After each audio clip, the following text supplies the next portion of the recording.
आज का तड़का।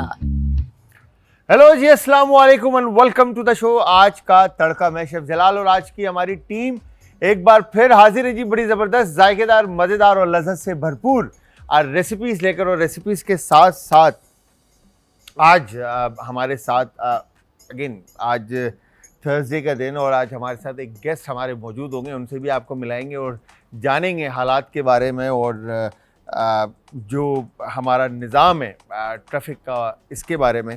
बट उससे पहले हमारी रेसिपीज़ हैं, उसके बारे में हम डिस्कस करते हैं कि आज हम कौन कौन सी रेसिपीज़ बना रहे हैं। तो वो सारी रेसिपीज़ आपने ट्राई करनी है और गपशप हमारे साथ लगानी है, ठीक है जी। हमसे कांटेक्ट करने के लिए नंबर ऑन स्क्रीन है, बात करने के लिए नंबर ऑन स्क्रीन है। इसके अलावा आप इंस्टाग्राम, ट्विटर और फेसबुक पे हमें ज्वाइन करेंगे, हमारे पेजेस का लिंक है। आज इंटरटेनमेंट और आज इंटरटेनमेंट ही हमारा यूट्यूब का चैनल है। अच्छा जी, आज जो हम रेसिपी बना रहे हैं, इसके बारे में अगर हम बात करें तो सिंपल, क्विक एंड ईजी सी दो रेसिपीज़ हैं। हमारी एक छोटी हैं बहना हैं जिनकी कॉल आई थी और हमारी फैमिली का हिस्सा बनी थी। उनकी फरमाइश थी कि जलाल भाई यार अचारी पास्ता बनाना सिखा दें। तो आज हमने अचारी पास्ता उनके लिए प्लान किया। उसके अलावा गार्लिक पास्ता, हम दो पास्तास की रेसिपीज़ उनके लिए बना रहे हैं और आई एम श्योर आप लोग ये रेसिपी ट्राई करेंगे तो इंशाल्लाह आपको मज़ा आएगा और फिर आप सबने हमें देना है फीडबैक कि खाना कैसा बना और खाने वालों को कैसा लगा। अच्छा, इसके साथ साथ मैं आज एक अचार की मार्केट भी गया था, करीब ही है कराची के अंदर। तो वहाँ पर हम गए तो वहाँ पर मैंने मल्टीपल अचार देखे, मतलब कोई समझ लें कि 18-20 प्लस वैरायटीज़ ऑफ अचार जो है ना मैंने आज देखे। और जिस तरह से सीज़न है, अभी गर्मियाँ आ रही हैं और गर्मियों का तोड़ जो है वो कह लें कि आपके जो भी बच्चों को दाने निकल जाते हैं, गर्मी दाने निकलते हैं, उन सब का तोड़ जो है ना वो अचार होता है। किसी ज़माने में अचार खाया करते थे, ठीक है जी, इनसे बचने के लिए। तो समझ लें कि वो सेफ़ करता था आपको। तो इसीलिए अचार की आज मैं उनसे बात कर आया हूँ कि मल्टीपल फ्लेवरफुल अचार जो हैं वो आएंगे हमारे शो में और आप लोगों को बनाना सिखाएंगे, ठीक है जी। तो आज पास्ता बना रहे। पास्ता बनाने के लिए अगेन जितने भी पास्ताज हैं, मैं इससे पहले कई दफ़ा अपने शो के अंदर हम पास्ता बना चुके हैं और आपको बता चुके हैं कि पास्ता की कितनी अक़साम्स हैं, ठीक है जी। अगर हम बात करते हैं तो फ्रेश पास्ता या जो रेडीमेड पास्ताज मिलते हैं उनमें अनकुक पास्ता जो होते हैं उसमें सबसे पहले आपका आ जाता है पेने, आ जाता है रेगातोनी, आ जाता है स्पेगेटी, आता है फेतुचीनी, आता है तगलतेली, आता है लिंग्विनी, आता है फरफल्ले है, बो है, फिर आपका एल्बो है, फिर आपके और भी पास्ता हैं, ठीक है जी। जो ये सारे वो पास्ता हैं जो आप घर पे लाते हैं और इनकी सब की अपनी अपनी टाइमिंग है कुक करने की, 7 to 8 9 मिनट्स की, और उसको पकाकर आप अपने सॉस में ऐड ऑन करके उसको टोस्ट करके सर्व करते हैं। फिर इसके बाद आते हैं स्टफ़ पास्ताज। स्टफ़ पास्ताज भी जो हैं वो फ्रेशली हैंडमेड पास्ताज होते हैं जो आप उसका डो गूंथते हैं, जो कि एग योक और नमक और मैदे पे बेस करता है, ठीक है जी। कहीं पर होल एक अंडा साबुत भी ऐड कर देते हैं और कहीं पर अंडे की सिर्फ जर्दी के साथ आटे में मैदे में डालकर उसको नमक डालकर पानी कह रहा हूँ अंडे की जर्दी के साथ उसको गूंद लेते हैं। थोड़ा सा पानी रिक्वायर्ड होता है कि ताकि वो स्मूथ हो जाए, अदरवाइज़ अंडे की जर्दी से ही आप उसको स्मूथ करते हैं। जितना अंडे की जर्दी उसमें डलेगी उतना ज़बरदस्त पास्ते का रिज़ल्ट आपका आएगा। अच्छा, पास्ते को गूंदने के बाद उसको बेला जाता है, बेलने के बाद उसको आप उसकी कैनेलोनी बना सकते हैं, टोटलोनी बना सकते हैं, रवियोली बना सकते हैं। अच्छा, अब रवियोली के अंदर बेहिसाब स्टफ़ की किस्में, ठीक है। इसी तरह से कैनेलोनी में बेहिसाब स्टफ़ किस्में, फिर इसी तरह से रेगाटोनी में अपना टोटलोनी में बेहिसाब किस्में, फिर इसी तरह से लज़ानिया है। लज़ानिया भी फ्रेश होममेड शीट से बनती है, ठीक है जी। शीट बनाकर आप उसको बॉईल करके उसको फिर आगे लेके जाते हैं तो उसमें भी कई तरह के फ्लेवर थे। जैसे प्रोटीन की बात करते हैं तो बीफ बेस भी बनता है, चिकन बेस भी बनता है, सी फूड बेस भी बनता है। आप अगर मटन बेस बनाना चाह रहे हैं तो वो भी बना सकते हैं, वेजिटेबल बेस बनाना चाह रहे हैं तो वो भी बना सकते हैं, सिर्फ फ़िश और प्रॉन को अलग अलग करके बनाना चाह रहे हैं वो भी बना सकते हैं, या मर्ज सी फूड बनाना चाह रहे हैं जिसमें प्रॉन, फ़िश, कालामारी और भी XYZ सी फूड ऐड करके आप एक बेहतरीन मिक्स सी फूड लज़ानिया बना सकते हैं। तो इसी तरह से जब हम बात करते हैं स्टफ़िंग की, तो रवियोली में हो या कैनेलोनी में हो, ठीक है, या आपका टोटलोनी के अंदर हो। तो इन तीनों किस्मों के अंदर जो है ना मल्टीपल फिलिंग्स हो सकती हैं, चाहे वो प्रोटीन में, जिस तरह से मैंने आपको बताया कि मल्टीपल प्रोटीन है, ठीक है। फिर उसके बाद प्रोटीन के साथ चीज़ेस आ जाते हैं, चीज़ेस के साथ फिर वेजिटेबल्स आ जाते हैं। सिर्फ वेजिटेबल और चीज़ बेस भी हो सकता है, चीज़ एंड मीट बेस भी हो सकता है, ठीक है। तो इस तरह से आप उसको स्टफ़ करके फिर सॉसेस में आ जाते हैं, ठीक है। फिर इसके सॉस में, जिस तरह से मैंने आपको पहले भी हमने ये बात की है कि क्रीम बेस भी इसका सॉस बना सकते हैं, ब्रॉथ बेस भी इसका सॉस बना सकते हैं, टमाटो बेस भी इसका सॉस बना सकते हैं, या फिर आप इसका ऑलिव ऑयल बेस भी सॉस बना सकते हैं। ऑलिव ऑयल बेस जो सॉस होता है उसके अंदर आपका समझ लें कि just olive oil, salt, paper and garlic, फिर उसके साथ आप फ्लेवर्स ऐड ऑन करते हैं, चाहे वो केपर हो, आर्टिचोक हो, पार्मेजान हो, या गार्लिक हो, हर्ब्स हो, हर्ब्स के अंदर पार्सले, बेसिल, रोज़मेरी, आपका thyme, माजरम and blah blah blah, ठीक है जी। तो ये सारे आप ऑलिव ऑयल के अंदर बेस घुमाकर मल्टीपल टाइप ऑफ रवियोली या पास्ताज या XYZ आप बनाकर दे सकते हैं। जिस तरह से एक बड़ा ज़बरदस्त पास्ता है जो इजीली मार्केट के अंदर चलता है, आलियो ओली पेपरचिनो उसको बोलते हैं। तो उसमें होता क्या है कि क्रश चिल्ली और गार्लिक बहुत सारा होता है विद पार्सले हर्ब्स के साथ, ठीक ठीक, सिर्फ ऑलिव ऑयल के अंदर ये बनता है और पार्मेजान लास्ट में इसमें ऐड होता है, ठीक है जी। अब इसी चीज़ को दूसरी तरफ लेके देखते हैं, अगर जाकर देखते हैं तो क्रीम बेस जो है ना मल्टीपल फ्लेवर्स में पास्ता बन रहा होता है। अब उसमें आपका मशरूम्स है, स्मोक व्हील है, बेकन है, फिर उसके बाद आपकी तमाम वेजिटेबल्स है, artichoke, asparagus, sunrise tomato, olives and onion and blah blah blah, ठीक है। तो क्रीम बेस भी आप इस तरह से इसको बना सकते हैं। फिर इसी तरह से सेम वेजिटेबल, चीज़, मीट का इस्तेमाल करते हुए आप टमाटो बेस भी बड़ा ज़बरदस्त सा पास्ता बना सकते हैं। फिर टमाटो एंड क्रीम बेस मर्ज करके आप पास्ता बना सकते हैं। तो पास्ता पास्ता पास्ता हो जाता है, समझ रहे हैं। तो पास्ता आप कई तरह से बना सकते हैं, ये डिपेंड करता है कि आप किस तरह का पास्ता खाना चाह रहे हैं। जिस तरह से बहन ने हमारी फरमाइश की कि अचारी पास्ता, ये फ्यूजन है बेसिकली। पास्ता में आपने अचारी फ्लेवर जो है ना वो मर्ज करके एक बेहतरीन सी रेसिपी जनरेट करनी है, ठीक है जी, जो आज हम आपको बना के दिखाएंगे। अच्छा, ये पास्ता अगर हम अपने पाकिस्तान की बात करें तो पाकिस्तान में नॉर्दर्न एरिया जो कि गिलगित बल्तिस्तान है, और ख़ास तौर पे बल्तिस्तान में जो गिलगित से ऊपर है, बल्तिस्तान के अंदर एक रेसिपी है जिसका नाम है पड़प्पू, ठीक है। वो पड़प्पू जो है बेसिकली वहाँ पर आटे के अंदर उस आटे को गूंदा जाता है, और गूंदने के बाद उसके बॉल्स बनते हैं। बॉल्स बनाने के बाद उसको शेप दिया जाता है, और उसको मल्टीपल शेप दिए जाते हैं, ठीक है जी। हर कोई अपने हिसाब से जो है ना उसको कोई बेल कर काट रहा होता है, कोई डायरेक्ट बॉल्स बनाकर उसको थंब से शेप दे रहा होता है, कोई फिंगर्स का इस्तेमाल करते हुए शेप दे रहा होता है। तो वो मल्टीपल शेप्स दे के उसको बॉयल किया जाता है, और बॉयल करने के बाद उसको फिर सॉस में पकाया जाता है। अच्छा, उसको जो सॉस बनता है वो basically nuts and herb based है, जिसमें green onion, coriander and mint and green chillies के साथ जो है ना वो बड़ा ज़बरदस्त सा एक बेस बनाकर वो पास्ता उसमें टोस्ट किया जाता है, जिसको मैंने आपको कहा कि पड़प्पू कहते हैं, ठीक है जी। इसी तरह से जब हम बात करते हैं जो हमारे इटालियन पास्तास की, या हम तमाम पास्तास की बात करते हैं, तो उसमें जो एक सॉस है जिसको कहा जाता है पेस्टो, ठीक है। पेस्टो बेसिकली किसी भी चीज़ का पेस्ट, पेस्टो, ठीक है। आप सन ड्राइड टमाटो पेस्ट, ठीक है जी, वो सन ड्राइड टमाटो पेस्ट हो, तो वो सन ड्राइड का पेस्ट बनाकर किसी भी चीज़ के साथ मर्ज करके एक पेस्ट बना दियो तो वो पेस्टो सन ड्राइड का कहलाता है। इसी तरह से हर्ब्स में पेस्टो बनता है, पार्सले पेस्टो हो गया, बेसल पेस्टो हो गया, ठीक है जी। फिर इस तरह से मल्टीपल पेस्टोस बन सकते हैं। तो एक पास्ता है जो कि पेस्टो पास्ता कहलाता है, जिसके अंदर आपका पार्सले, हर्ब्स के अंदर पार्सले का इस्तेमाल होता है, बेसल का इस्तेमाल है, पाइनट है, सॉल्ट, पेपर, लेमन जूस और बहुत सारा पार्मेजान एंड गार्लिक, ठीक है। इसको ब्लेंड करके एक पेस्ट बना दिया जाता है, उसमें घुमाया जाता है। तो जब आप पेस्टो पास्ता को इधर रखेंगे और साथ में आप पड़प्पू को रखेंगे, तो आपको सिर्फ और सिर्फ शेप का फ़र्क नज़र आएगा, और ऑब्वियसली जाहिर सी बात है थोड़ा सा जायका भी डिफरेंट होगा, बिकॉज कि हम अपने टेस्ट का जो पैलेट है हमारा चटपटा, नमक मिर्च वाला, मसालेदार हम खाते हैं, तो वो थोड़ा सा नटी और हर्ब बेस्ड होगा। जिस तरह से मैंने आपसे कहा था कि ब्रेक के बाद हमारे साथ हमारे गेस्ट मौजूद होंगे। इनके इंट्रोडक्शन में मैं हमेशा ये बड़ा एक क्यूरियोसिटी मुझे रहती है कि मैं कहूँ तो क्या कहूँ, इनको शायर कहूँ कि पुलिस वाला कहूँ कि डॉक्टर कहूँ कि क्या कहूँ, मेरे समझ में नहीं आता।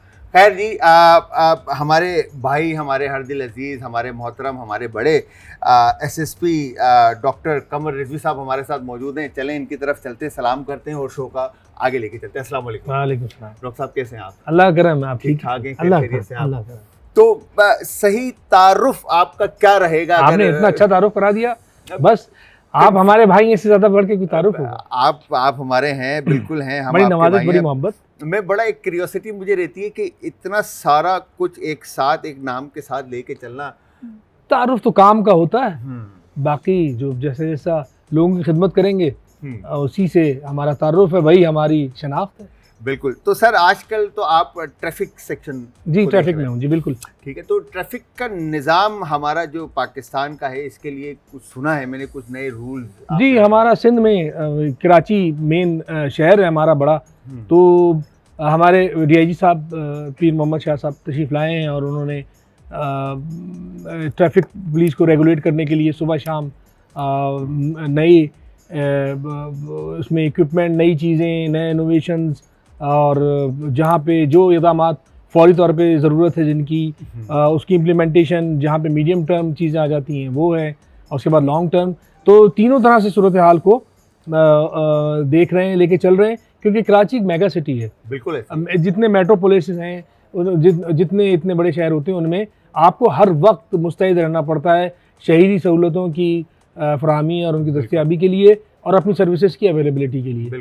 तो अकॉर्डिंग टू द सिचुएशन जो भी इक़दामात ज़रूरी हैं वो किए जा रहे हैं, और उसका आप देख रहे होंगे कि पॉजिटिव वो भी आ रहा है। बिल्कुल है, क्योंकि जिस तरह से जो निज़ाम कराची का ट्रैफिक का, हम पिछले काफ़ी टाइम पहले की बात कर रहा हूँ, तो मैं देखते थे, तो जिस तरह से ट्रैफिक जैम होना और प्रॉब्लम को फेस करना, अगर कहीं जल्दी पहुँचना है तो टाइम पे ना पहुँचना, तो वो सारी चीज़ें सॉर्ट आउट होती जा रही हैं। और आज के दौर के अंदर माहौल जो है ना, देखिए कुछ इक़दामात तो फौरी तौर पे लिए गए। मसलन हम पहले तामीराती चीज़ों को दिन के वक्त भी चलने की इजाज़त देते थे, लेकिन उसको हमने फिर अभी टाइमिंग उसकी चेंज की, रात 10 से सुबह 6 बजे तक की टाइमिंग की। रश आवर्स में पानी के टैंकर्स को रोका, और उसके अलावा कुछ 11 मेन चाराएँ ऐसी हैं इस शहर की जिनमें हमने ये 4 सीटर 1+4 जो था, उससे लोगों को शिकायत थी, और वो जगह जगह अपने 8-10 के जमघटे में खड़े हो जाते थे, इस तरह के ट्रैफिक ब्लॉक होता था।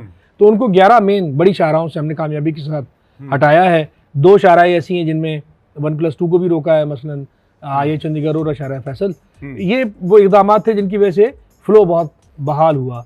दूसरे एक्सीडेंट को रोकने के लिए मल्टी प्रॉन्ग्ड स्ट्रेटजी अडॉप्ट की गई, और उसमें जो अच्छी कंडीशन में हेवी ट्रैफिक के ट्रक से लेके और भारी गाड़ियों तक अच्छी कंडीशन में नहीं थी गाड़ियाँ, कमर्शियल गाड़ियाँ, उनको इम्पाउंड यार्ड में बंद किया गया। जब तक वो उसको दुरुस्त नहीं करा लेते, ठीक नहीं करा लेते, उसको रोड पर लेकर नहीं आएंगे, क्योंकि वो जान का खतरा है। बिल्कुल। फिर हमारे मोटरसाइकिल सवारान जो इसका शिकार होते हैं फेटल एक्सीडेंट्स का, उसके सद्देबाब की कोशिश की गई। उनकी तरफ से गलतियां हैं, उसके तदारुक की हमने कैंपेन चलाई, और उसके खिलाफ हम चालान भी करते हैं। मसलन हेलमेट के बगैर, अब हेलमेट ट्रैफिक पुलिस के लिए ज़रूरी नहीं है। हम ये शऊर जगाने की कोशिश कर रहे हैं कि भाई खुद आपकी ज़िंदगी के लिए ज़रूरी है, और हमारे यहाँ उमूमन जो अफराद मोटरसाइकिल राइडर्स हैं वो अपने ख़ानदान के लिवलीहुड के भी कमाने के जिम्मेदार हैं। तो सिर्फ आप अकेले नहीं हैं जो इस तरह से कम्यूट कर रहे हो, अपनी जान का रिस्क ले रहा है। आप दरअसल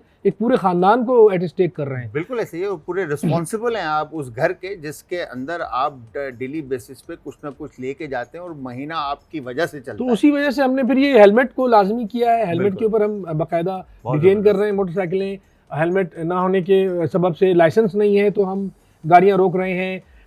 अगर चेन के ऊपर कवर नहीं है, जिसमें अक्सर कपड़े फंस जाते हैं, इमूमन ख़वातीन को खास तौर पे चेन कवर है, ये सब बहुत मामूली पैसों में और ये चीज़ें आती हैं। आपने बड़ा पॉइंटेड, मतलब उन चीज़ों को पॉइंट करना भी एक मतलब समझने के एक एफर्ट है कि इन चीज़ों को देख कर और लोगों को सेफ करना। अच्छा, मेरा कमर साहब एक बड़ा मासूमाना सवाल है आपसे कि ये जो पार्किंग माफिया है, सही, मैं इनको माफिया कहूँगा बिकॉज के उनके पास कोई चीज़ नहीं होती, कोई सबूत, मतलब कुछ ऐसा नहीं होता। वो कहते हैं बस हमें जगह का, मेन रोड के ऊपर हालांकि गाड़ी खड़ी करते हैं और वहाँ पे पूरे एक पार्किंग का वो खड़ा हुआ है कैप पहन के और पैसे ले रहा है 40-40, 50-50, 100-100 रुपए।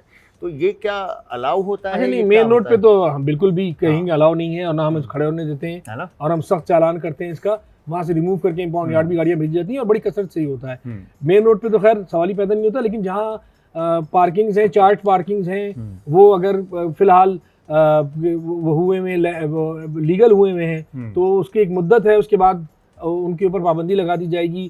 फिलहाल हम ये कर रहे हैं कि double parking double parking allow नहीं है, डबल पार्किंग नहीं होने दे रहे हैं। एक सिंगल लेन में अगर गाड़ी खड़ी है तो खड़ी है। और इसके अलावा जो ये ठेले और जो कियोस्क जगह जगह लगे हुए हैं उसकी वजह से भी बड़ा ट्रैफिक आपने देखा होगा कि बड़े पैमाने पे गुज़िश्ता 3 महीने से हमने anti encroachment drive, traffic police, district police और डिस्ट्रिक्ट एडमिनिस्ट्रेशन, इन तीनों की शिरकत के साथ एंटी इंक्रोचमेंट ड्राइव शुरू की गई है। बड़े पैमाने पे शुरू कर रहे हैं और हम कोशिश ये कर रहे हैं कि इसके अंदर कंसिस्टेंसी पैदा करें। क्या बात है? ये नहीं कि आज उठा लिए और कल फिर वहीं गाड़ियाँ खड़ी हैं। इसके अंदर कंसिस्टेंसी पैदा कर रहे हैं, गाड़ियाँ उठा रहे हैं, उनके खिलाफ कार्रवाई कर रहे हैं, वहाँ अपना जितना भी डिप्लॉयमेंट हमसे हो सकता है डिप्लॉयमेंट कर रहे हैं। तो ये इंशाल्लाह सारे मल्टी प्रॉन्ग, मैंने कहा, हमने स्ट्रेटेजी इख्तियार की है इस शहर की बेहतरी के लिए और वो इंशाल्लाह मुसलसल रहेगी। इंशाल्लाह। अच्छा कमर रिजवी साहब, आपको माशाल्लाह से स्क्रीन पर मल्टीपल टाइम जो है ना लोगों ने देखा होगा और बहुत सारे लोगों के लिए आप इंस्पिरेशन होंगे। तो ज़रा अपने बारे में बताएं कि क्या सोचा था आपने कि आपने आगे इसी फील्ड को चुना है? इसमें बात ये है कि मैं तो ये है कि आप किसी भी फील्ड में हो, कुछ भी करते हो, बस आप अपने काम के साथ मुखलिस रहें। अपने जो सर्विस आपको प्रोवाइड करनी है वो अटमोस्ट अपनी तमाम तर सलाहियतों के साथ जो अल्लाह ने आपको दी है, तमाम तर नॉलेज के साथ, तमाम तर खुलूस के साथ, वो आप लोगों तक अपनी सर्विस रेंडर करें और उनकी बेहतरी के लिए हर वक्त जो भी आपका ऑफिशियल मैंडेट है उसको पूरा करें। अगर कोई इस वक्त हमारा जवान कोई आपको देख रहा है और आपको इंस्पिरेशन ले रहा है कि मुझे आगे जाकर जो है ना SSP डॉक्टर कमर रिजवी बनना है, तो उसको क्या करना होगा? मैं तो कहता हूँ कि कुछ बनने के लिए कोई अलग से कुछ नहीं करना। जिंदगी बहुत सीधी सादी रखें, इसमें कोई 3-5 चालाकियों की जरूरत नहीं है। खुलूस रखें, वो खुलूस दूसरा महसूस करता है। खुलूस बिल्कुल इसकी कंडक्टिविटी है। लोग बगैर लफ्ज कहे आपके खुलूस को महसूस करते हैं। क्या बात? जब खुलूस को बेज़बान जानवर महसूस कर लेता है तो लोग नहीं महसूस करेंगे। अपना तमाम काम में फिर वही कहूँगा, जो भी करें खुलूस नियत के साथ करें। जो सर्विस आवर्स हैं उनको बेहतरीन तरीके से, हमदर्दी के साथ, शुगुफ्तगी के साथ, लोगों पे आपका हक है, वो हक अदा करने की नीयत से उनका ये काम करें, उन पे एहसान समझ के काम ना करें। क्या बात है। अच्छा फिर आप क्या, अगर हम दूसरा फेस देखते हैं तो उसमें फिर एक शायर भी नज़र आता है, ठीक है, तो शायर कहाँ से मतलब जागा? देखिए बात ये है कि वो तो खैर शायरी और जो भी आप फ़नून लतीफ़ा से आप वाबस्ता होते हैं वो बचपन से ही होते हैं। आपको अगर अच्छी पेंटिंग आती है, आपके घर वाले आपको एक्सप्लोर कर लेते हैं और कह देते हैं कि हाँ ये अच्छी तस्वीर बना सकता है, अच्छी नसर लिख लें, अच्छी शायरी कर सकते हैं, शायरी करें, तस्वीर बना लें, तो फ़नून लतीफ़ा से वाबस्तगी अपने आप को एक्सप्लोर करें, ज़रूर करें। ये चीज़ें जो हैं अदब के साथ वाबस्तगी आपको हमदर्दी पैदा करती है, दिलसोजी पैदा करती है। क्या बात है। और ये दिलसोजी, ये हमदर्दी फिर जब आप अपने हर काम में इसका नफूज हो जाता है और वो नफूज जो है वो फिर आपकी आवाम, आपके करीब के लोगों के लिए फ़ायदेमंद साबित हो। मेरे साथ मौजूद हमारे मोहतरम SSP डॉक्टर कमर रिजवी साहब मौजूद हैं और उनसे हम सवाल कर रहे थे और उन्होंने बड़ी प्यारी बातें की, हमारी कौम के लिए फ़ायदे की बातें ये सारी, कि जवान जो है वो हेलमेट पहने, वो घर का रिस्पॉन्सिबल है। अच्छा इसके अलावा अगर हम बात करें कि कमर साहब कि एक जवान जो घर का रिस्पॉन्सिबल है, इसके अलावा अगर हम देखें उस जवान के अलावा घर के बच्चे भी जो है ना जी बाइक चला रहे हैं, बड़ा अनफॉर्चुनेट है और उसमें मैं समझता हूँ कि वालिदैन की जिम्मेदारी बहुत ज़्यादा उसके अंदर है। और आजकल हमने इसके खिलाफ खास मुहिम चला रखी है और हम उसमें वालिदैन को भी अवेयरनेस प्रोवाइड करते हैं कि भाई इस तरह से अपने बच्चों को आप बाइक ना दें, ये एक संगीन जुर्म भी है, क्योंकि न सिर्फ वो बच्चा अपनी जान खतरे में डाल रहा है बल्कि जो दूसरे लोग कम्यूट कर रहे हैं उनकी जान भी खतरे में आ रही है। उनकी जान भी खतरे जी बिल्कुल, इसके खिलाफ हमने बड़े पैमाने पर मुहिम चलाई है। इवन हमने ये तक किया है कि जिन तालीमी इदारों के बाहर ऐसी बाइक्स जो ये नौजवान चलाने के लिए जब बाहर आते हैं उसको अटेंड करके, तो उस वक्त हम उनको रोकते हैं और उस वक्त भी उनके खिलाफ कार्रवाई होती है। वालिदैन का इसमें सेंसिटाइज होना बहुत ज़रूरी है, क्योंकि और अंडर एज है। हाँ, वालिदैन की तरबियत और उनका सेंसिटाइज होना बेहद ज़रूरी है कि वो चाबी ना दे दें कि जाओ जाके बाजार से दही ले आओ या चना ले आओ, चावल ले आओ, या हमारा ये काम कर दो। सही। उनकी जिम्मेदारी है। जब तक बच्चा देखिए लाख कद बड़ा हो जाए, लेकिन एक एज की भी रेस्ट्रिक्शन है। बिल्कुल, ये नहीं कि सिर्फ टांगे पहुंचना काफी नहीं है ब्रेक और क्लच तक, बल्कि वो एक अकल का तकाजा होता है जो 18 साल से कम उम्र बच्चे के लिए मुमकिन नहीं है कि वो रोड पे चलते हुए आपको डिसीजन लेना होता है। अच्छा, ये अगर हम बात करते हैं, जिस तरह से आपने बड़ी प्यारी बात की कि अकल का तकाजा होता है, तो यहाँ पर एक सवाल एक और आता है कि हमारे जो यंगस्टर हैं, जितने भी जो बेशक 18+ हैं, जिनके आईडी कार्ड्स बने हुए हैं, जिनको गाड़ी बाइक चलाना आती है, तो वो वजह क्या है कि बहुत सारे लोग जो है ना लाइसेंस ऑफिस जाते हुए बड़ा कतराते हैं, देखिए लाइसेंस नहीं बनाते। अनफॉर्चुनेट है, और मैं ये समझता हूँ कि लोगों की बड़ी जिम्मेदारी इसमें बन रही है कि वो कहीं भी पूरी दुनिया में आप जाएं, कहीं भी कॉन्सेप्ट नहीं है कि बगैर लाइसेंस के आप गाड़ी बाहर लेकर आए। लाइसेंस क्या है? लाइसेंस इस बात का सर्टिफिकेट है कि आपको गाड़ी अच्छी तरह से चलानी आती है, आप वो एज अटेन कर चुके हैं, आपकी सेहत इस काबिल है कि आप कम्यूट कर सकते हैं, गाड़ी ड्राइव कर सकते हैं रोडों के ऊपर। तो ये आपकी कौमी जिम्मेदारी है, और ख़ुद जाएं अपना लाइसेंस बनवाएं, ताकि आप एक ख़ास तरबियत से गुजरे हुए हों। गैर तरबियत याफ्ता और जिसको गाड़ी चलानी नहीं आती, लाइसेंस उसको इशू नहीं हो सकता। तो आप जाके प्रॉपर अपना लाइसेंस बनवाएं, ताकि आप जब रोड पे चलाएं तो वो दूसरों की भी सेफ्टी हो। लाख आपको आती हो गाड़ी चलाना, लेकिन एक आपको एक इजाज़तनामा गवर्नमेंट की तरफ से ये मिलेगा कि आप लाइसेंस याफ्ता हैं और आप। अच्छा, इसमें कोई ऐसे कोई रॉकेट साइंस नहीं है? आप लाइसेंस ऑफिस जाएंगे, फर्स्ट पहले अटेम्प्ट में आपको लर्निंग मिलेगा, फिर उसके बाद आपका टेस्ट होगा 42 दिन के बाद आपको। हाँ, फिर उसके बाद टेस्ट होता है आपका 42 डेज के बाद आफ्टर, और फिर उसके कुछ टाइम के अंदर आपको लाइसेंस मिल जाता है। लाइसेंस तो हम घर पे डिलीवर कर रहे हैं। हाँ बिल्कुल, घर पता लेके और घर पे डिलीवर किया, और इवन कि ऑनलाइन आप अपना रिन्यू करवा सकते हैं। जी, रिन्यूअल ऑनलाइन करवा। रिन्यू मैंने अभी लास्ट जो है रिन्यू ऑनलाइन करवाया अपना, और इजीली मतलब विद इन मेरे ख्याल से 4 to 5 डेज और 6 डेज मेरे ख्याल से मेरे घर पे लाइसेंस आ गया था। अच्छा, सॉरी क्या कह रहे हैं? मैं तो ये कह रहा हूँ कि उसमें आप एक टेस्ट से गुजरते हैं, एक रिटन टेस्ट होता है, फिर एक आपका गाड़ी चलाने का टेस्ट होता है। उसमें खुद आपको भी एहसास हो जाता है कि आपकी कहाँ कोताही है। आप साइन नहीं जानते ट्रैफिक के, या आप कवानीन नहीं जानते, तो आपको जानने चाहिए। या अगर आप प्रॉपर गाड़ी रिवर्स करना या उसको टर्न करना नहीं जानते, तो उसका आपको एहसास होता है उस वक्त। बज़ाहिर तो ये लगता है कि आपको आता है, लेकिन जब आप रूल्स और कवानीन के तहत चलाते हैं टेस्ट देने के लिए, तो आपको पता चलता है। तो वो दोनों के लिए अच्छा है ना, आप हादसे का बाइस बनेंगे कहीं किसी और फर्द के लिए, और ना फिर आप खुद इसका शिकार होंगे कहीं एक्सीडेंट का। या बिल्कुल, इसके अलावा फिर आपको तमाम साइंस का पता होता है, जो साइन आपके लगे हुए हैं उनके बारे में पता होता है, रोड के मैप को आपको फॉलो करना आता है ताकि एक्सीडेंट ना हो। बिकॉज की बात डॉक्टर कमर रिजवी साहब की बड़ी प्यारी है कि आपके पीछे, मैं हमेशा जब भी घर से निकलता हूँ ना कमर साहब, तो मेरे जहन में ना मेरे घर वाले होते हैं हर वक्त कि मुझे अल्लाह ना करे कुछ हुआ, तो मेरे साथ कौन उठाएगा? तो मेरे घर की जिम्मेदारी कौन उठाएगा? सही बात है। मेरी बहनों को, माओ को, भाई को, सबको कौन देखेगा? तो जितना रिस्पॉन्सिबल मैं हूँ अपने घर को लेकर, तो मुझे लगता है कि शायद मैं कोई गलत काम करने से पहले 10 दफ़ा सोचूं। बेशक, तो ये बिल्कुल प्यारी बात डॉक्टर साहब ने कही है कि आपको अपने आप को सेव करके रखना है। अच्छा, हमारे इस इदारे में कितना ज़रूरी है कि आपका जो हमारा ट्रैफिक सिस्टम है उसको और बेहतर करने के लिए क्या हमने इक़्तिदामात अप्लाई किए, इक्विप किया उनको, अपने लोगों को?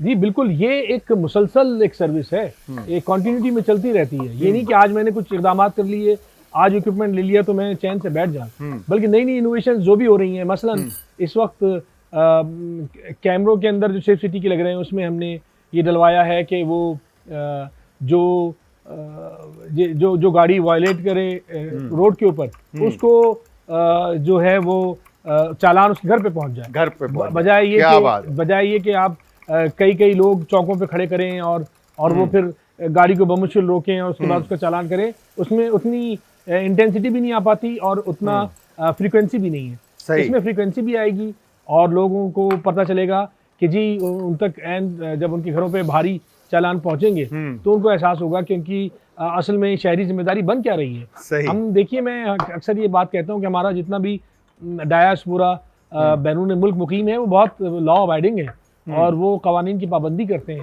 तो मैं कई बार ये बात दोहरा चुका हूँ कि अपने इस शहर को अपने ओन करें और यहाँ भी आप अपने कानून पे अमल दरामद करने वाले पसंदीदा शहरी बने। बिल्कुल। अच्छा, यहाँ पर डॉक्टर एसएसपी कमर रिजवी साहब हमारे साथ मौजूद हैं। हमने ये अचारी पास्ता बहन के लिए बनाया और इंग्रेडिएंट्स मैं आपको अगले उसमें बताऊंगा, बट यहाँ पे मैं डॉक्टर साहब से एक सवाल और आगे रखूँगा कि डॉक्टर साहब, आपने बड़ी प्यारी बातें की। जिस तरह से इस वक्त मुल्क के हालात हैं, तो इस वक्त एक आम शहरी को क्या करने की ज़रूरत है?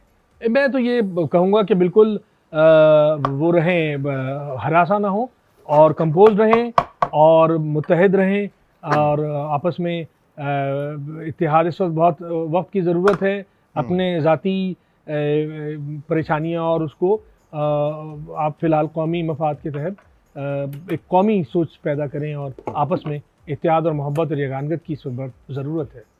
अच्छा, सेकंड, अगर खुदा न ख्वास्ता किसी का एक्सीडेंट होता है तो पहला स्टेप क्या होना चाहिए? अच्छा, एक्सीडेंट की नौयतें बड़ी मुख्तलिफ होती हैं। बिल्कुल। और एक्सीडेंट होता है उस वक्त फर्स्ट रिस्पॉन्डर जो सबसे करीबी हमारा पुलिस एहलकार है वो पहुँचे और वो पहुँच के फिर जो चाहे वो ट्रैफिक का हो चाहे डिस्ट्रिक्ट का हो, ज़रूरी नहीं कि पुलिस एहलकार ही पहुँचे। बाज़ औक़ात पब्लिक जल्दी पहुँच जाती है, आवाम पहुँचे हुए होते हैं और वो एक रिफ्लेक्स एक्शन है। उस रिफ्लेक्स एक्शन के तहत ज़ख्मी को हॉस्पिटल पहुँचाया जाता है। और फिर हमारा अब डीआईजी साहब ने, हमारे मौजूदा डीआईजी साहब ने, पीर मोहम्मद शाह साहब ने एक क्राट team, Karachi accident assessment team उन्होंने बनाई है। अच्छा। हम वो टीम फिर रवाना करते हैं वहाँ पे। क्या बात। और ताकि वो रिकरेंस ना हो ना, किस वजह से वो एक्सीडेंट हुआ था उसको वेरीफाई करते हैं कि वजह क्या बनी, किसकी गलती थी, उस गलती में कितना गाड़ी की खराबी का हाथ था, कितना खुद ड्राइवर की गलती थी, कितनी रोड के स्ट्रक्चर की गलती थी, कहाँ गढ़ा था, किस सबब से ये हुआ। सही। ताकि अगर उस जगह को ठीक करना है जहाँ पे एक्सीडेंट का वकूआ हुआ तो उस जगह को ठीक किया जाए ताकि रिकरेंस ना हो। इस तरह की गाड़ियाँ अगर कोई हैं तो उनके खिलाफ फिर इक़दाम किए जाएँ ताकि उस तरह से रिकरेंस ना हो उस एक्सीडेंट की। तो बहुत इसको हर एक्सीडेंट की अपनी नौयत होती है, अपनी नौयत, और वो उस वजह को डिटेक्ट करना बड़ा जरूरी है। पूरी दुनिया जो है रिसर्च पे टीम आकर उस चीज को देखे। पूरी दुनिया रिसर्च बेस्ड है इस वक्त। बिल्कुल। और वो डाटा एक जगह इकट्ठा करके जब आप ये देखते हैं कि क्या वजूहात थी जो इतनी फ्रीक्वेंसी का सबब बन रही हैं, ठीक है, तो आप फिर उसको रिमूव करते हैं। डन। तो यहाँ पर एसएसपी डॉक्टर कमर रिजवी साहब हमारे साथ मौजूद हैं। हम बना रहे थे अचारी पास्ता। अचारी पास्ता बनाने के लिए इसमें जो इंग्रेडिएंट्स हमने ऐड किए, सबसे पहले ऑयल के अंदर हमने अनियन ऐड किया, अनियन को अच्छे से कुक किया, मैंने मीट को मैरिनेट कर लिया था। अच्छा, जो अचारी मसाला है वो बेसिकली बेस करता है आपका मेथी दाना, कलौंजी, फिर उसके बाद आपका ज़ीरा और आपका लाल कुटी हुई मिर्च, और इसके अलावा लाल मिर्च का पाउडर भी आप ऐड कर सकते हैं, काला नमक और थोड़ा सा पेपर। इसके साथ आप इसको क्रश मैरिनेट कर दें और मैरिनेट करने के बाद वो मीट ऐड करें और मीट को पकाने के बाद इसमें योगर्ट ऐड करें। योगर्ट ऐड करने के बाद इसमें पास्ता और फिर चिली ऐड करके आप इसको कैप कर। हमारे साथ मौजूद हमारे मोहतरम एसएसपी डॉक्टर कमर रिजवी साहब मौजूद हैं और हम यहाँ पर बड़ी ज़बरदस्त सी रेसिपी बना रहे थे। तो कमर साहब, अगर आप इजाज़त दें तो थोड़ी सी रेसिपी बता दो, फिर उसके बाद आपकी तरफ। बहुत ज़रूरी है सर, थैंक यू। तो यहाँ पर हमने ऑयल ऐड किया। ऑयल ऐड करने के बाद हमने सिंपली इसमें बटर ऐड किया और बटर ऐड करने के बाद हम इसको थोड़ा सा कुक करेंगे। और कुक करने के साथ साथ हमने इसमें गार्लिक पास्ता है बेसिकली क्रीमी, तो यहाँ पर हम गार्लिक ऐड कर देंगे। ठीक है जी। गार्लिक ऐड करने के बाद इसको हम पकने के लिए रखेंगे और इसके साथ मैंने यहाँ पर ये वाइट सॉस बना लिया है। अच्छा, वाइट सॉस में हमने किया क्या है, बेसिकली बटर एंड फ्लावर को अच्छी तरह से कुक करके उसके अंदर मिल्क ऐड कर दिया था। अच्छा, वाइट सॉस के बारे में मैं इससे पहले भी आपको बता चुका हूँ कि onion, bay leaf and black pepper and clove based जो है ना वाइट सॉस बनता है। दूध के साथ अच्छी तरह से इसको पकाकर और फिर इसकी कंसिस्टेंसी को थिक किया जाता है। ठीक है जी। तो ये बन गया। वंस गार्लिक हमारा कुकड होता है, फिर हमने इसके अंदर सलांतरो कह रहा हूँ, धनिया ऐड करना है, काली मिर्च, नमक और चिकन पाउडर ऐड करके फिर इसमें हम पास्ता और वाइट सॉस ऐड करेंगे। हमारा गार्लिक पास्ता रेडी हो जाएगा। तो चलते हैं कमर रिजवी साहब के पास और इनसे पूछते हैं कि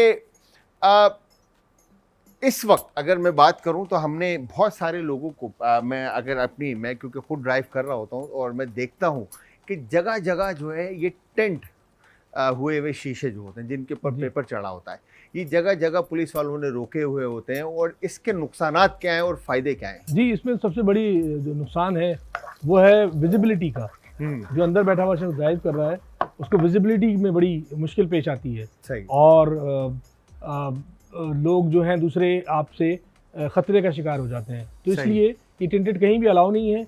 जहाँ भी हम ये देख रहे हैं वहाँ पे मौके पर ही हमारे अफसरान जो है एहलकारान वो इसको रिमूव करते हैं, उस पर चालान होता है और उस पर हम जो कोड है वो नाफिज करके सजा। ठीक है, सजा मिलती है उसके ऊपर। अच्छा, इसका कोई स्पेशल लाइसेंस वगैरह इशू होता है? नहीं, बिल्कुल पाबंदी है, क्रॉस द बोर्ड पाबंदी। बिल्कुल पाबंदी है, कोई अलाउ नहीं है कि आप टेंट करके जो है गाड़ी घूमें। अच्छा, आप फिर अगर हम टेंट से हटते हैं तो फिर आजकल मैंने देखा है बड़े लोग जो है ना फैशनेबल जो है ना नंबर प्लेट ओरिजिनल नहीं होते उसके ऊपर। उसमें दो किस्म की हैं, मैं आपकी बात समझ ली मैंने। हाँ। उसमें दो किस्म की नंबर प्लेट्स हैं, एक तो फैंसी है जी, यानी नंबर प्लेट जो अलॉटेड हुआ है तो वही, लेकिन वो फैंसी नंबर प्लेट है जो गवर्नमेंट की प्रेस्क्राइब्ड नंबर प्लेट होती है, ना वो साइज है ना वो डिजाइन है।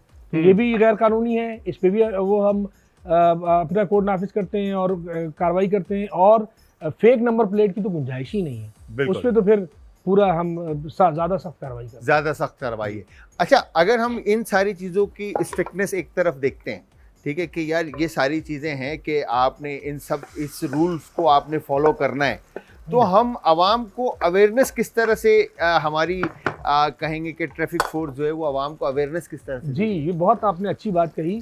और जैसा कि आप के इल्म में है कि लोगों के साथ, कम्युनिटी के साथ आपका नेक्सस बड़ा स्ट्रांग होना चाहिए। उनके साथ एक बॉन्ड जो आपका है, वो बाइंडिंग जो है वो बड़ी क्लोज होनी चाहिए, बड़ी इंटीमेट होनी चाहिए, ताकि वो आपकी बात सुने और पब्लिक फिर उस पर अमल करे। उसके लिए मुख्तलिफ, आप जैसा कि जानते हैं, इन इलेक्ट्रॉनिक मीडिया और ये प्रिंट मीडिया के साथ साथ अब सोशल मीडिया भी आ गया है। बिल्कुल। तो सोशल मीडिया है, वेबसाइट्स हैं, तो हमने अपने आप को इसके साथ अपने अलाइव रखा है। और हम व्हाट्सएप पे भी हैं, इंस्टाग्राम पे भी हैं, क्या बात है, और इसके ऊपर एक्स पे भी हैं। तो उसमें हम ये एक सिलसिला और भी शुरू कर रहे हैं कि हम सेलिब्रिटीज से मैसेजेस लेंगे। मैंने तो आपसे भी दरख्वास्त है कि आप भी अपना मैसेज पब्लिक अवेयरनेस के लिए, उसके लिए कि इसलिए कि सेलिब्रिटीज़ की बात भी लोग सुनते हैं और उसको फॉलो करते हैं, तो हम इससे भी फ़ायदा उठाएंगे। और ये एक भरपूर तौर पे हम इंशाल्लाह इसको मुस्तकिल तौर पे शुरू कर रहे हैं और इसको हम मज़ीद मजबूत कर रहे हैं और स्ट्रॉन्ग कर रहे हैं। और इंशाल्लाह इसका सिलसिला आप जैसे लोगों के ताउन से इसको हम बहुत आगे बढ़ाएंगे। अच्छा, ये एक और अगर हम बात करें कमर साहब के एहतियात जो जैसे सीट बेल्ट लगाना, हेलमेट पहनना, गाड़ी की रफ्तार जो लिखी हुई है रोड के ऊपर, जैसे for example 60A, 40A, 80A, 100A, जो भी स्पीड लिखी है उस स्पीड को क्रॉस ना करना कितना ज़रूरी है? बात यह है कि गाड़ी आपकी कंट्रोल ना खोए। दूसरे ये कि अगर बहुत हेवी गाड़ी है और वो लाख आपके कंट्रोल में हो, वो अगर ओवर स्पीडिंग करेगी 30 से 35 से भी ऊपर जाती है तो वो डेंजरस हो सकता है। तो उसके लिए फिर इक़दाम हम कर रहे हैं। जो हेवी ट्रैफिक है उसको 30 तक की लिमिट दी जा रही है। और वैसे अगर आप रोडों पे गाड़ी चलाते हैं तो जितना आप कंट्रोल में रखेंगे, जितनी स्पीड बढ़ेगी उतना ये इन्वर्सली प्रोपोर्शनल है। कंट्रोल ऑफ व्हीकल और स्पीड इन्वर्सली प्रोपोर्शनल है। स्पीड बढ़ेगी, कंट्रोल कम होगा, कंट्रोल बढ़ाना है तो स्पीड कम रखें। तो ये प्रोपोर्शन का आप जो है आप ख्याल रखें और इसके साथ जुड़े रहें। और अगेन आपकी एक रिस्पॉन्सिबिलिटी बनती है। एक तो आपकी अपनी जान को खतरा और फिर उसके बाद दूसरी की जान को भी खतरा। अच्छा, मैं रेसिपी बना दी तो मैं यहाँ आ गया बिकॉज के मैं चाहूँगा कि SSP डॉक्टर कमर रिजवी साहब जो हैं वो एक तरफ तो कौम की खिदमत में मसरूफ़ हैं ही हैं, मगर इंसान का अपना दिल भी है, ठीक है। तो कमर साहब की अशार मैं सुन चुका हूँ और गज़लें भी हमने सुनी है, बहुत कुछ हमने क्योंकि मल्टीपल टाइम जो है मैं कमर साहब से मिल चुका हूँ और शो के अंदर हमने 7 शोज़ किए हैं। तो मैं चाहूँगा कि कुछ अशार अगर आप जी बिल्कुल। अब जैसा मैं आपको अर्ज़ करूँ कि वतन की निस्बत से बिल्कुल पहले मैं अपने 2 अशार और उसके बाद वतन की निस्बत से ही एक नज़्म के चंद अशार नज़र करूँगा कि अभी तो करिए जाँ का अमीर ज़िंदा है, अभी तो करिए जाँ का अमीर ज़िंदा है, क्या बात, नहीं मरा नहीं अब तक ज़मीर ज़िंदा ज़मीर है। ज़िंदा है, क्या बात, अभी तो करिए जाँ का अमीर ज़िंदा है, नहीं मरा नहीं अब तक ज़मीर ज़िंदा है। वतन हयात से लबरेज तेरी मट्टी है, क्या बात, वतन हयात से लबरेज तेरी मट्टी है, रगों में खून की सूरत खमीर ज़िंदा है। क्या बात है, अब क्या देखो बात है। नज़्म के चंद अशार अगर आपकी इजाज़त हो, सर प्लीज। और ये भी वतन की निस्बत से कि हमारी दुनिया हमारा जहान सब कुछ है, हमारी दुनिया हमारा जहान सब कुछ है, हमें तो अपना यही एक मकान सब कुछ है। हमारी दुनिया हमारा जहान सब कुछ है, हमें तो अपना यही एक मकान सब कुछ है। और भंवर में कश्ती जहाँ आ गई थी इसके बगैर, भंवर में कश्ती जहाँ आ गई थी इसके बगैर, शकस्ता हो के भी ये बादबान सब कुछ है। भंवर में कश्ती जहाँ आ गई थी इसके बगैर, शकस्ता हो के भी ये बादबान सब कुछ है। इसी से खाकाए हस्ती पे नक्श हैं अपने, इसी से खाकाए हस्ती पे नक्श हैं अपने, दलील मनसबो नामो निशान सब कुछ है। इसी से खाकाए हस्ती पे नक्श हैं अपने, दलील मनसबो नामो निशान सब कुछ है। और मैं नौजवानों से कहता हूँ कि मुसाफतों की कड़ी धूप में जले हो कभी, मुसाफतों की कड़ी धूप में जले हो कभी, दरीदा हो के भी ये साहिबान सब कुछ है। मुसाफतों की कड़ी धूप में जले हो कभी, दरीदा हो के भी ये साहिबान सब कुछ है। कि जख्म जख्म रहे हैं मुसाफिराने वफा, कि जख्म जख्म रहे हैं मुसाफिराने वफा, मगर ये ज्यादा पे कारवान सब कुछ है। हमने बड़ी कुर्बानियों से ये मुल्क हासिल किया कि जख्म जख्म रहे हैं मुसाफिराने वफा, मगर ये ज्यादा पे कारवान सब कुछ है। और आखिरी शेर कि कोई भी और जमीन और आसमान नहीं, कोई भी और जमीन और आसमान नहीं, यही जमीन यही आसमान सब कुछ है। क्या बात, कोई भी और जमीन और आसमान नहीं, यही जमीन यही आसमान सब कुछ है। हमारी दुनिया हमारा जहान सब कुछ है, हमें तो अपना यही एक मकान सब कुछ है। क्या बात है, क्या खूबसूरती के साथ अदायगी दी है डॉक्टर कमर रिजवी साहब, थैंक यू वेरी मच।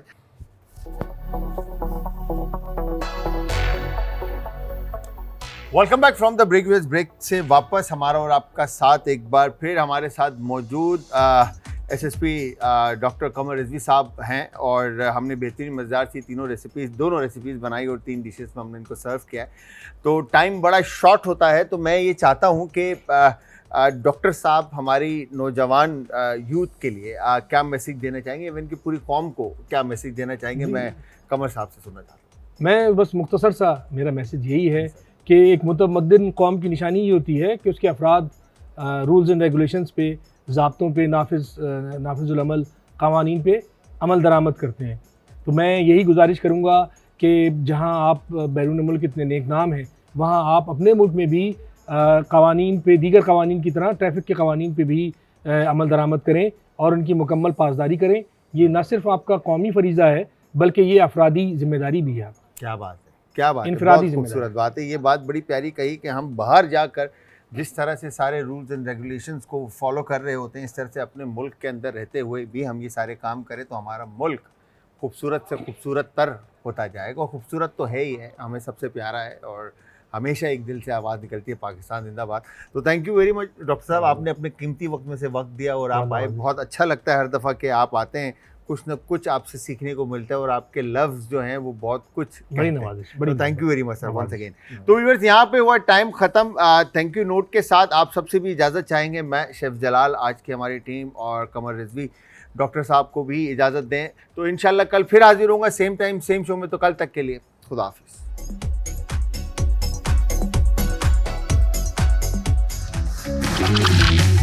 आज का तड़का।